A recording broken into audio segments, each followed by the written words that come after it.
శివలింగమునకు అభిషేకము ప్రారంభం చేసే ముందు పొడి విభూతిని కాని చల్లితే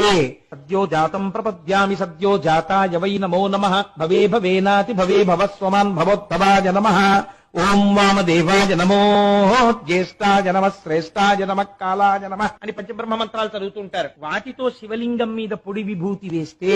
ఏ చెట్టు నుంచి ఎన్ని పువ్వులు కొయ్యాలో అన్ని పువ్వులను ఈ బ్రహ్మాండములో ఉన్న సమస్త వృక్షముల యొక్క పూలను కోసి తెచ్చి ఈశ్వరార్చన చేసినటువంటి ఫలితము పొడి భస్మతో అభిషేకమును ప్రారంభించినటువంటి వాడి ఖాతాలో వేసేస్తారు. భస్మకున్న గొప్పతనం. విభూతిని నీటిలో కలిపి ఆ విభూతితో నమః సోమాయ చ రుద్రాయ చ నమః తామ్రాయ చ అరుణాయ చ నమః శంగాయ చ వసుపతయే చ నమః ఉగ్రాయ చ భీమాయ చ నమో అగ్రే వధాయ చ దూరే వధాయ చ నమో హంతే చ హనీయసే చ నమో వృక్షేభ్యో